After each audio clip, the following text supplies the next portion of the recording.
Hello, this is Burke Lyle. Welcome to Atlanta and Around the Majors baseball show. I want to talk about the Red Sox, and what gave me an idea to do this is a couple days ago I was listening to a podcast. It was Buster Olney and Dan Shaughnessy, who's covered Boston sports for a long time, particularly the Red Sox. And with hearing about that, how Bogarts left the Red Sox, and not only that, Mookie Betts leaving, and just hearing that video, kind of what happens is, again, the Red Sox, whatever it was with Bogarts, negotiations broke down. They could not find a way to keep him long-term. And Boston, since the thing about Bogarts, was there 9 full seasons, part of 2 World Series teams.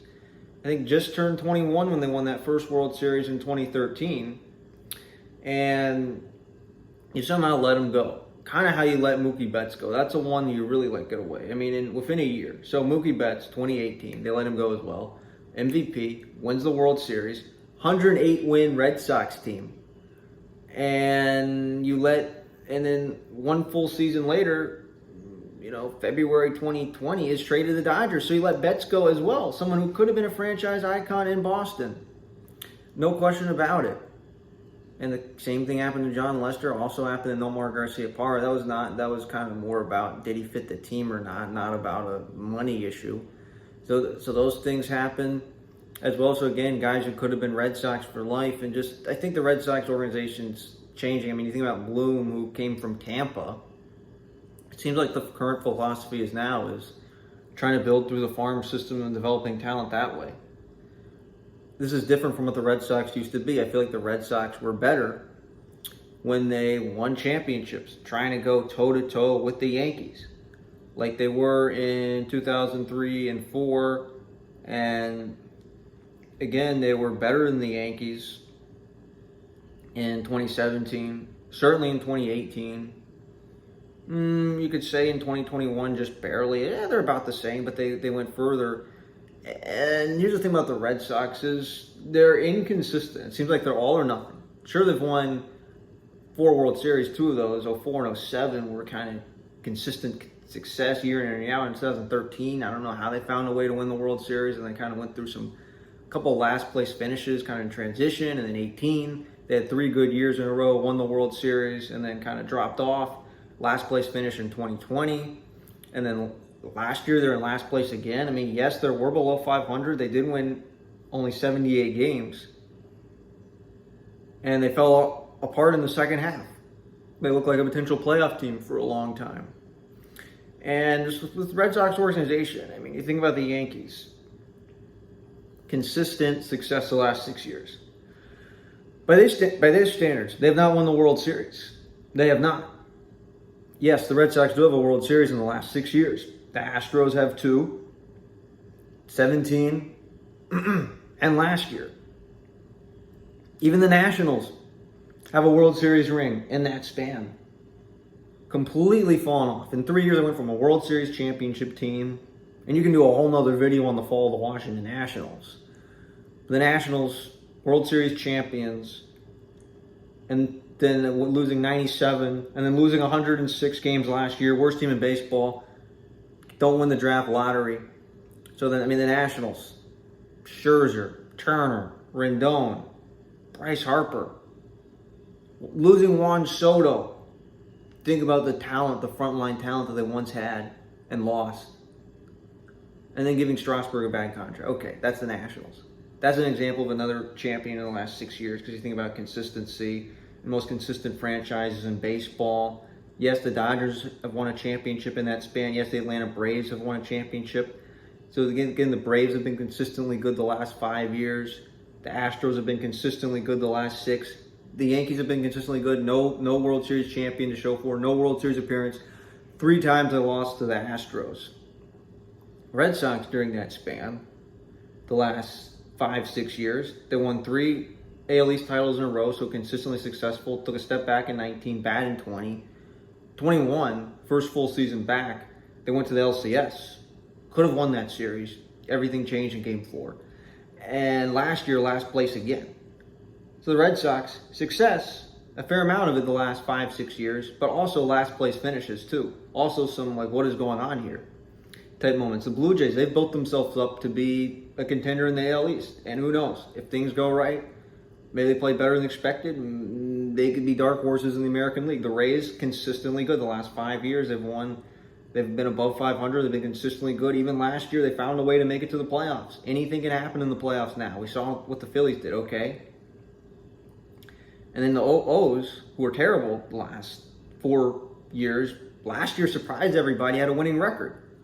So you think about consistently good. So the most consistent franchises in baseball in the last, say, 5-6 years. To go back to that, I'd say the Astros. I'd say the Yankees. I would say the Braves. They're consistently good. I would say the Dodgers. Those are probably the top 4 teams that make it to the playoffs year in and year out. Other teams in the AL East, not very consistent. AL Central, not too consistent. I guess I'd say teams that have had the most success and playoff appearances in the AL Central is probably the Guardians. They've been consistently good. And during that time, the Mariners, they were trying to win, stopped. Maybe they're back to getting to a consistent level. That's just kind of teams from last year. Go to the National League Central. The Brewers, they had a nice run, 6 straight winning seasons. First team out in the first year in 17, and last year as well. They've been consistently good for 6 years. Okay, they're a good franchise, winning the Central a couple times, 1 game away from the World Series. Padres becoming aggressive and trying to become a perennial winner as well. So those are the factors you can look at. Some teams have 1 or 2 good years, it doesn't stick, and they fall apart. Other teams have been consistently bad. So the Red Sox, if you want to talk about success, they have had success in the last 5, 6, 7 years. And a World Series champion to show for it. Think about the last 6 World Series champions. So you had Astros,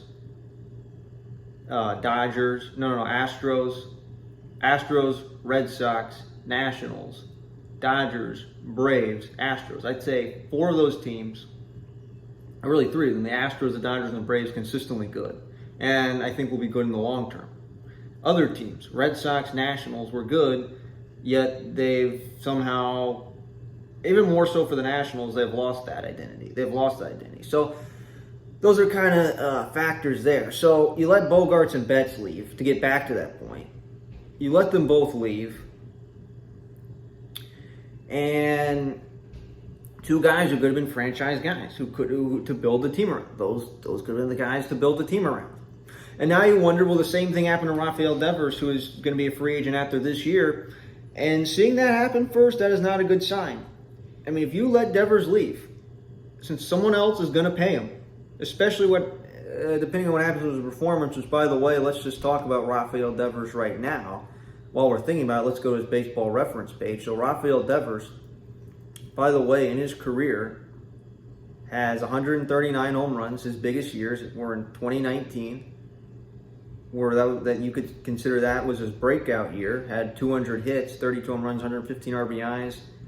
2021 was similar to that. A little bit of a drop-off, I guess, a slight decline. I guess the average is lower, but home runs, RBIs, about the same.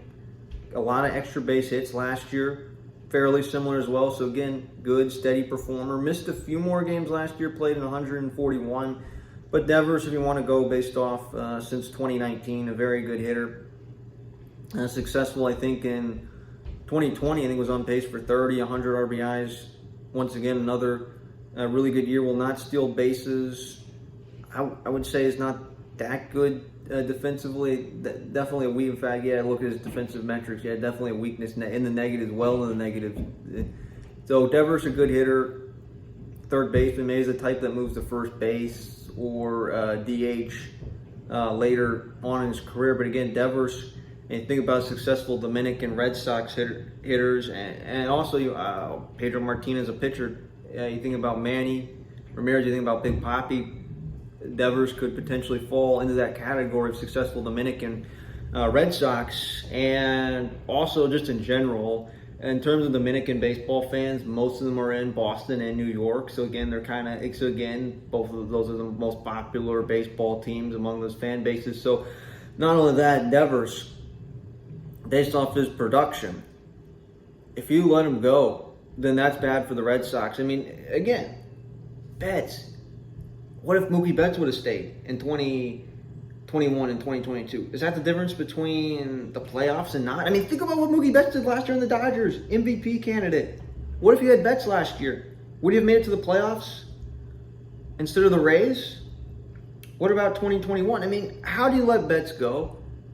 Bogarts, same thing. And you wonder if it's going to happen with Devers and getting close to free agency time and you don't re-sign him. And you haven't re-signed him, okay? You haven't re-signed Devers yet. So I think this is a bad sign right here for the Red Sox. And based off what we just saw, I think that could happen as well. So Dave Dombrowski came in, and you think about what they did.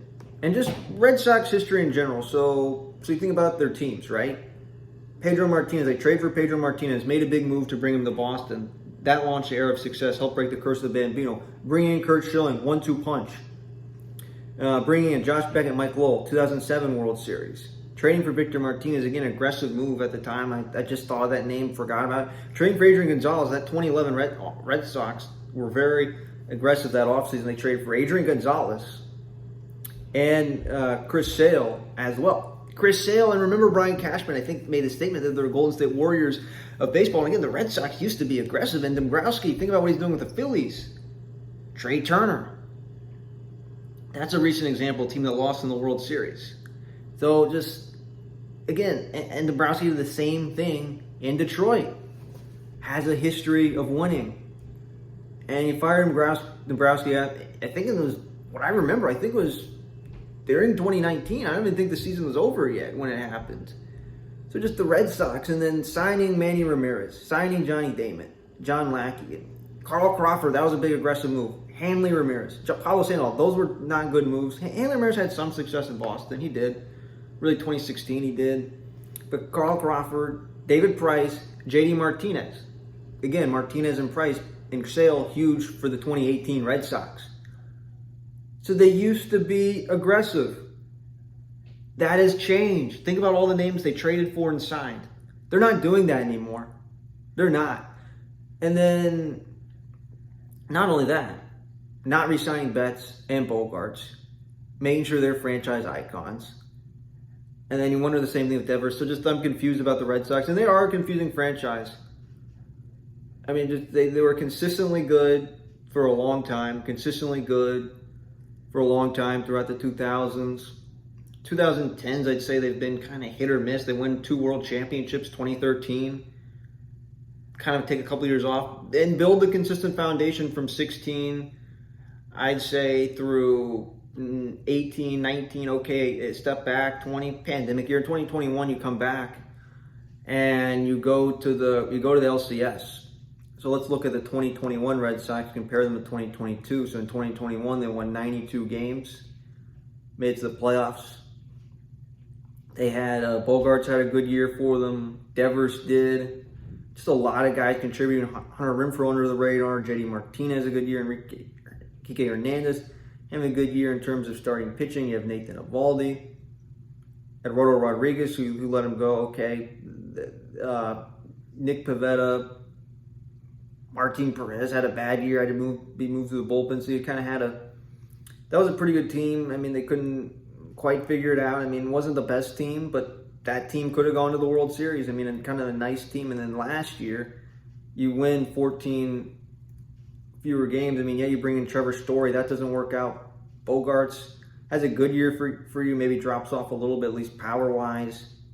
Devers, again, good. Maybe not quite as good. And then just J.D. Martinez kind of loses his power. And then in terms of starting pitching, Nick Pivetta is your best starter. Michael Wacha, Rich Hill, Nate Eovaldi, who they could resign, could not. But just, you didn't really have, I think pitching was a weakness. So you just, I don't know. The Red Sox dropped off and had a consistent drop-off. I mean, they fell apart down the stretch. And I think that's consistent to what their franchise is. So you just look at the Red Sox, compare them to the rest of the East, okay? Compare them to the Yankees. Yankees won 99 games last year. They brought back Judge. They seem like fairly similar right now. Definitely a talented team. Definitely a team that can win the East. But are they going to be as good as Houston? Probably not on paper. Then you look at the Blue Jays. They might have the best ceiling in that division, but in terms of talent, they might have that, and maybe they're a team that can compete with the Astros. You look at the Rays. Rays were not at their best last year, yet they could be better this year. Juan Franco could be healthy and really break out. Tyler Glasnow's coming back. The O's are up and coming. So you look at those 4 teams and what they have, and then you look at the Red Sox, losing Bogarts. And sure, you sign Masataka Yoshida to a big contract, Japanese hitter. I've read about him, very good hitter in Japan. Okay, so that's the big move you make. Maybe he replaces Bogarts in that lineup. Okay. So essentially, and he's not as good as Bogarts, I don't think so. It's hard to say, but maybe he can be somewhat close to that. So what exactly are the Red Sox doing? I mean, yeah, I read about them in Baseball America today. Yeah, they're building, seems like through the farm system, but whatever. And I just looked at how much they spent. Like, think about 2020, they didn't do anything. 2021, they didn't do anything going that year. And the last year, losing to the Astros and the LCS, it seems like they didn't do anything. It seems like they haven't made any big moves recently. Big free agent signings, big trades. It seems like that just doesn't happen. I mean, it used to be the Red Sox competing with the Yankees. I mean, think about the names I read off the list. And those big trades, helping them win World Series. I mean, think about it. Pedro Martinez Schilling, 04 World Series. Beckett Lowell, 07 World Series. Sale, 18. Signings, Manny Ramirez, Johnny Damon, 04 World Series. John Lackey, big on the 13. Carl Crawford didn't work out. Hanley Merritt didn't work. Kind of worked. Sandoval's a disaster. Price, J.D. Martinez, 18. So, again, the Red Sox used to be aggressive in spending. They used to spend a lot of money, and they used to be a well-run organization. Now, how well-run are they? Since they let their farm system get bad, I mean, a lot of times when a team wins a championship, the farm system just sinks. That happens. But just in general, how I feel about the Red Sox, I don't know. I kind of have mixed feelings. I think based off where they are right now, the outlook in the East, probably last place. So I don't know. I mean, I think you have to change your approach right now. Since, again, if you're a team that, first of all, in the pandemic season finishes in last place, I feel like they didn't do too much after 2019. I feel like you try to get better from that. And you trade Betts. And then after losing to Houston, you don't do anything. Or I feel like you could have done more. So I don't know. I don't know what direction the Red Sox are going in. I mean, it seems like they're okay where they're at. It seems like maybe they're trying to operate more small market. They're not aggressive. They're not making big trades. They're not spending money like they should. I mean, the names I just listed, twice in this video, many of them were either a big part of them winning a championship, all 4 of their championships, or showed their willingness to spend and make trades and take big risks. Since Sale, he fell off. He's battled a lot of injuries the last 4+ years, barely pitched the last 3. I think missed all last year. Okay, so they've worked, but just showing about what they are. So, again, there's a reason why the Red Sox have won 4 World Series, but also a series of last place finishes as well. And you're just wondering, this organization, again, seems to be a hit or miss type organization. There's a lot of success, but also a lot of failures. And there are years, a lot of frustrating seasons for the Red Sox. So just what direction they're going in, I don't know. On paper, based off the way I look at the rest of the AL East and what they did last year and where they're at now, I think the Red Sox finish in last place. Now, can they be competitive? Sure. Sure, they could be competitive for a stretch. And sure, things can happen. The O's could take a step back. Maybe the Blue Jays are very disappointing. I don't know. But just the way I see it, compare their rosters to what the Yankees have, to what the Blue Jays have, what the Rays have, and what the O's could be. I don't see the Reds. I just don't know where the Red Sox stand right now. I mean, they're in a competitive division. It seems like, and you know what? It seems like every team in that division, and the O's, we haven't seen them do anything yet. But it seems like every team in that division right now seems to be trying harder to win than the Red Sox. So just, it's interesting. It really is. interesting. But that is everything for this episode. This is Atlanta Around the Majors Baseball Show. Next week, we'll try to include more of the Braves and put out more videos next week. But thank you for listening.